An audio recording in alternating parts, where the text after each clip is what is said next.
Sejumlah terpidana kasus penghinaan terhadap Presiden ke-7 RI Jokowi diberikan amnesti oleh Presiden Prabowo Subianto. Amnesti diberikan kepada terpidana dengan beragam latar belakang kasus seperti narkotika, makar tanpa senjata, termasuk penghinaan terhadap Presiden. Berulang kali Istana menegaskan amnesti diberikan dalam rangka memperingati HUT kemerdekaan RI dan rekonsiliasi nasional. Kami akan membahasnya bersama dengan Wakil Ketua Umum Projo, Freddy Alex Damanik, pakar hukum pidana Prof. Hipnu Nugroho, dan analis politik Adi Praitno. Selamat malam Bang Freddy, Prof. Hipnu, Mas Adi. Selamat malam, Bang Adi, Prof. Freddy. Selamat malam, Zilvia, Freddy, Bang Hipnu. Oke, Bang Freddy, apakah Pak Jokowi sebetulnya menginginkan adanya amnesti untuk sejumlah terpidana yang terjerat kasus penghinaan terhadap dirinya saat menjadi presiden?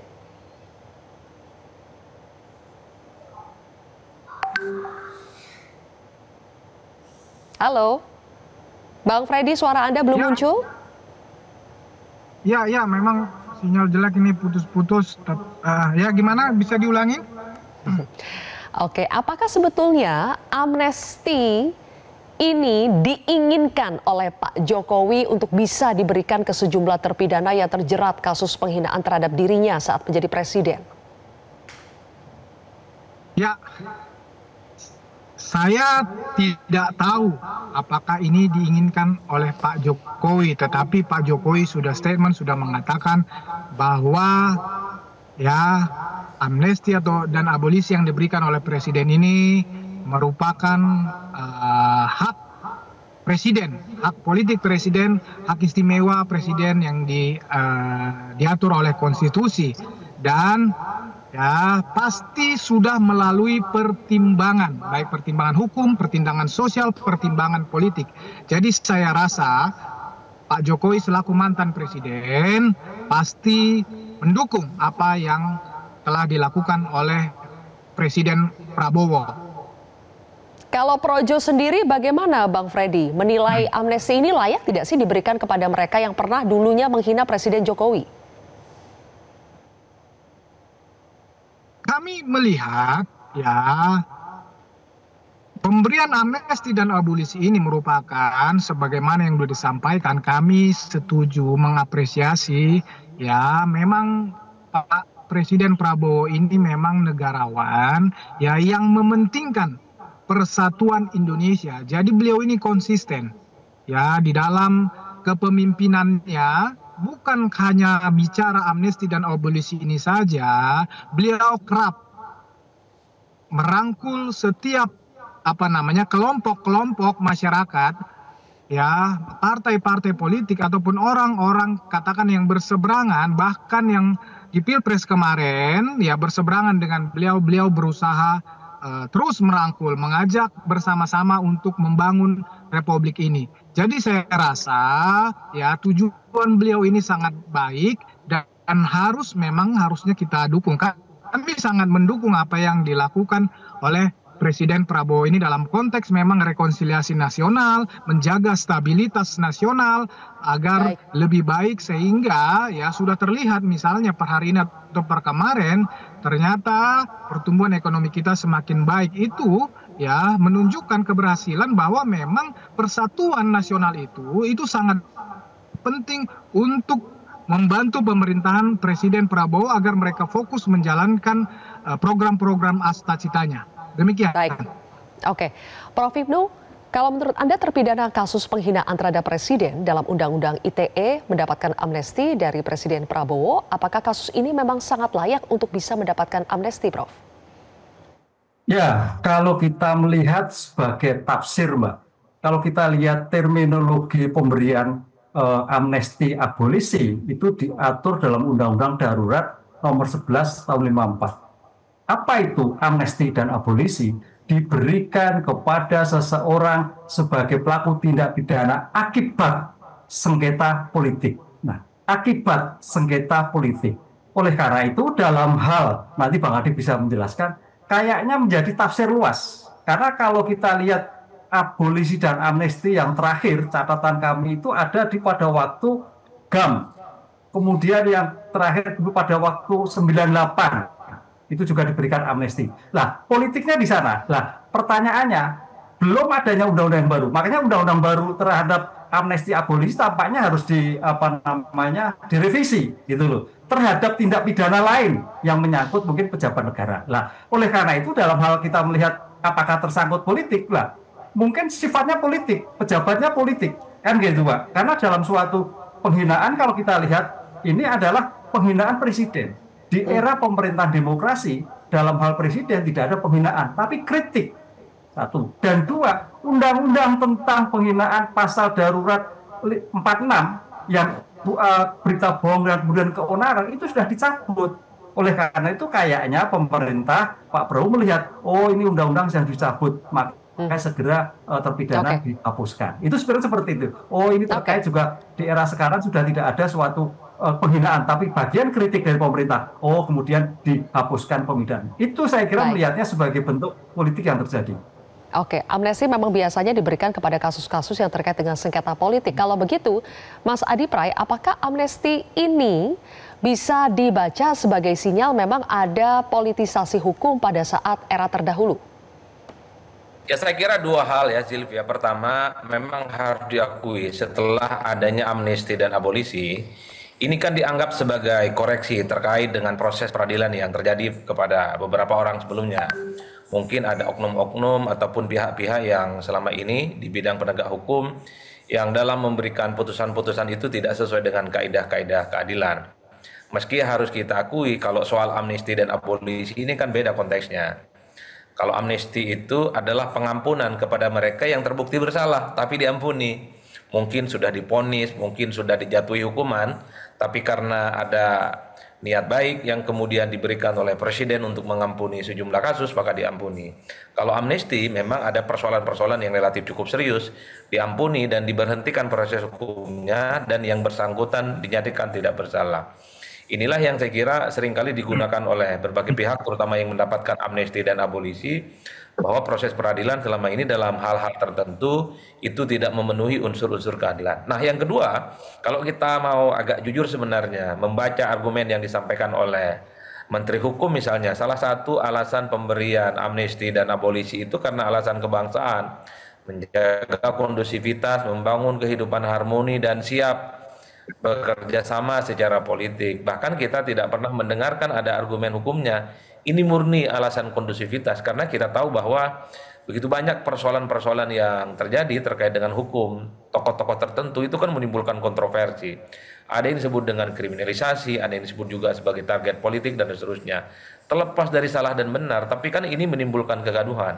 Ini kan menimbulkan kontroversi. Ini kan menimbulkan bagaimana suasana kebatinan di Indonesia itu kan gaduh dan tentu saja itu dikhawatirkan iklim investasi dan pertumbuhan ekonomi yang ingin dicapai itu tidak akan sesuai dengan harapan karena ada satu keyakinan bahwa stabilitas politik adalah kunci bagaimana menumbuhkan ekonomi, stabilitas politik itu adalah kunci bagaimana investasi itu datang dari luar. Kalau terus-terusan berkembang, misalnya seperti beberapa waktu yang lalu, setiap kasus-kasus hukum yang muncul itu adalah dianggap sebagai kasus politik, terjadi kegaduhan, terjadi konflik, terjadi tawuran opini yang tidak berkesudahan, tentu itu yang disebut tidak kondusif. Wajar sebenarnya Sylvia, kalau kita mau mendengarkan argumen yang disampaikan oleh Menteri Hukum, ini memang murni alasan aspek politik, pertimbangan-pertimbangan supaya tak ada lagi konflik, tidak ada lagi huru-hara, dan tidak ada lagi pembelahan apapun. Jadi residu-residu terkait dengan politik dan pemilu sebelumnya, meski kita tahu bahwa dalam banyak hal harus kita akui, amnesti dan abolisi ini kan juga lazim diberikan, terutama biasanya menjelang Agustusan. Ini adalah hari kemerdekaan, biasanya seringkali jadi momentum untuk memberikan ampunan dan memanfaatkan sejumlah kasus yang dihadapi oleh berbagai orang, bisa aktivis, kelompok politik, dan termasuk juga persoalan-persoalan hukum yang lainnya. Oke, baik. Bang Freddy, Anda sepakat kalau pemberian amnesti terutama kepada mereka yang dulunya dianggap sebagai lawan politik tapi sekarang mendapatkan amnesti, apakah ini bisa menghilangkan residu-residu politik dan mencapai tujuan untuk rekonsiliasi bangsa? Apakah Anda sepakat itu akan sesuai dengan tujuannya?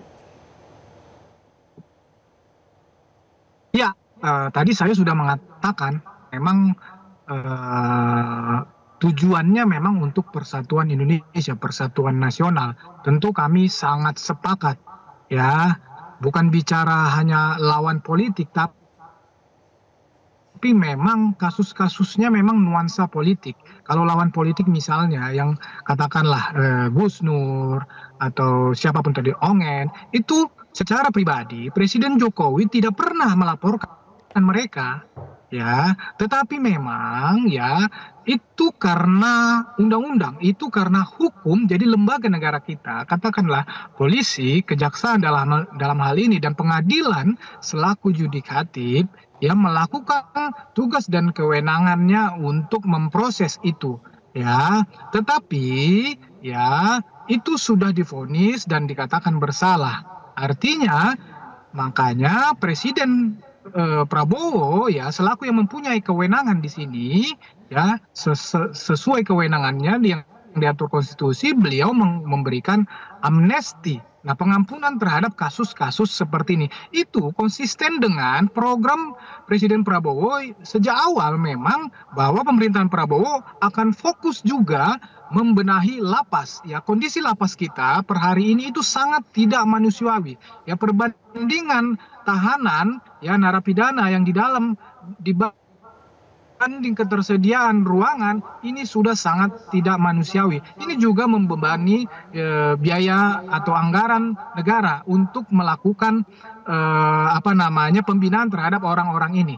Justru itu, sekali lagi kami sangat sepakat, siapapun itu, ya, karena konteksnya adalah persatuan nasional, persatuan Indonesia, mau Gus Nur, mau Ongen, ya, kasus-kasus yang berbau politik, ya, kami sepakat ini diberikan memang amnesti. Cuman ya ini juga penting, memang secara Mahkamah Konstitusi sudah melakukan beberapa keputusan terhadap pasal-pasal penghinaan presiden. Nah, tetapi ini penting juga bahwa ini juga menjadi momentum untuk mengevaluasi, ya, undang-undang ITE itu. Mari, ya, segenap bangsa ini, segenap aparat hukum, ya, pembentuk undang-undang, DPR, pemerintah, ya, termasuk polisi, penyidik dalam hal ini, ya, termasuk pengadilan, harus bersepakat bahwa kasus-kasus yang bernuansa, memang ini ada nuansa politik, ya, ada nuansa hukum di situ, ada juga nuansa kebebasan berpendapat atau berekspresi di situ. Jadi memang ini harus, ya, berhati-hati. Ini juga memberikan catatan kepada aparat kita, aparat penegak hukum, agar berhati-hati melakukan pemilahan kasus-kasus ini. Tapi ya, ini juga pembelajaran kepada publik, pembelajaran kepada masyarakat.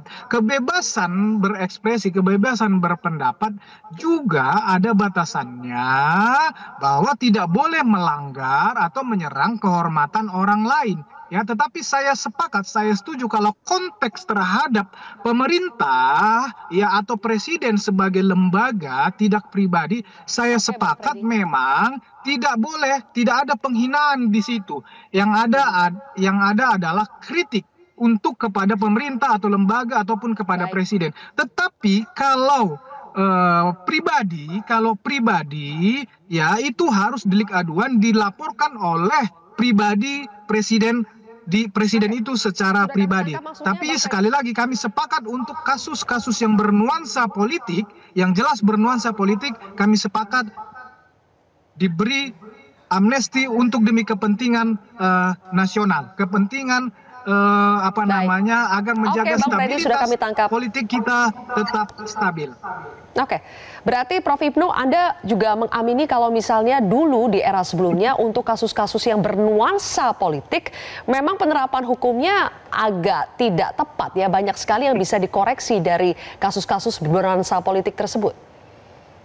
Ya, artinya seperti itu kan gitu loh. Artinya seperti itu, ada suatu penggunaan hukum yang kemungkinan tidak tepat. Misalkan tadi Mas Brady mengatakan, loh ini Pak Jokowi kan nggak melaporkan, loh kenapa nggak melaporkan, diproses kan gitu kan delik aduan kan gitu, walaupun di KUHP yang baru, Mbak, itu juga nanti menjadikan delik aduan. Nah, oleh karena itu dalam seperti ini memang kalau kita melihat pasal tentang darurat keonaran pun akhirnya dihapus. Tadinya kan juga dipakai, Pak Gus Nur itu kan pakai undang-undang itu, keonaran, berita bohong, karena keonaran itu harus menimbulkan keonaran dalam rangka sosiologis di lapangan. Keonaran dalam media itu tidak, itu sudah dihapus. Nah, pertanyaannya apakah pas orang dipidana sedangkan undang-undang sendiri sudah dihapuskan? Nah, gitu Mbak, diantaranya seperti itu. Nah, ini apakah pas seseorang dipidana karena tidak ada delik aduan? Toh ini menjadikan kritik. Nah, ini suatu luar biasa. Oleh karena itu saya melihat tafsir tentang amnesti sebagai akibat tindak politik itu sebagai luas. Jadi tafsir luas. Oleh karena itu dalam pemberian sebagai bentuk pengampunan 17 dalam sejarah Republik baru kali ini 17 Agustus akan memberikan suatu bentuk amnesti yang biasanya hanya remisi. Kalau remisi itu adalah pengurangan hukuman 3 bulan, 2 bulan, 1 bulan dan sebagainya. Ini semua akan mendapatkan. Oleh karena itu dalam pengurangan lapas ini besok itu ada amnesti, ada sedikit abolisi, dan terakhir ada remisi lah, itu ribuan nanti. Nah, ini mudah-mudahan sebagai langkah strategis Presiden Prabowo untuk mengurangi kapasitas over audit di dalam lembaga pemasyarakatan. Oke, baik. Dan terakhir kepada Mas Adi Pray, kalau misalnya memang amnesti ini dibaca sebagai langkah politik yang strategis ya dari istana, dari Presiden Prabowo untuk menjaga keutuhan bangsa, kondusivitas dan sebagainya. Mas Adi, Anda menilai memang apakah tanpa diberikannya amnesti atau abolisi ini itu akan mengurangi yang namanya keutuhan atau persatuan, dan kredit untuk memberikan amnesti dan abolisi ini memang sangat tinggi untuk bisa menambah persatuan dan kesatuan kita? Ya, saya kira memang secara prinsip banyak sekali proses-proses hukum yang terjadi di negara kita ini, Zilvia. Bukan hanya saat-saat belakangan ini saja, tapi kan sebelum-sebelumnya nuansa politiknya itu dinilai jauh lebih kuat dibandingkan dengan persoalan-persoalan hukum yang sesungguhnya. Wajar kalau kemudian begitu banyak pihak yang sebenarnya berurusan dengan hukum, dia kena pidana, dikenakan sanksi, dia masuk penjara, itu kan berteriak selalu bicara untuk mencari keadilan dan meminta kepada negara untuk melakukan intervensi supaya menghentikan proses kriminalisasi ini. Inilah yang sepertinya secara perlahan dipelajari oleh negara dan oleh pemerintah, bahwa ada kasus dan isu-isu tertentu yang memang cukup membuat bagaimana suasana kebatinan negara kita ini nggak kondusif. Di kita ini memang mazhabnya adalah mazhab kondusif, mazhab persatuan. Jadi kalau ada yang protes-protes, demo-demo, ada tagar-tagar nolak, Indonesia gelap, kabur keluar, dan seterusnya, itu dianggap ada huru-hara yang tentu kita tidak kondusif untuk menciptakan bagaimana sistem politik dan stabilitas ekonomi secara umum. Karenanya yang bergejolak-gejolak, yang protes-protes itu kan dirangkul satu sama yang lain. Ada upaya-upaya persuasi sehingga gejolak politik itu bisa dihentikan, dan yang diharapkan adalah semua pihak itu bekerja sama, kemudian gotong royong, dan yang paling penting adalah membuat Indonesia itu maju di masa-masa yang akan datang. Makanya kalau kita mendengarkan statement-statement elit di negara kita, hal-hal yang dianggap sepele, dianggap tidak penting, itu kan minta dihentikan. Ayo dong kerjasama, ayo dong guyup. Persoalan utama kita adalah persoalan ekonomi, persoalan kemiskinan, persoalan kesejahteraan. Jadi isu-isu kriminalisasi di bidang hukum terkait dengan huru-hara, terkait dengan kekisruhan pemilu residu 2024 itu diakhiri. Itulah yang saya kira menjadi penanda ketika ada amnesti, ketika abolisi, itu kan diapresiasi oleh begitu banyak orang, karena ini akan menghentikan bagaimana kegaduhan selama ini.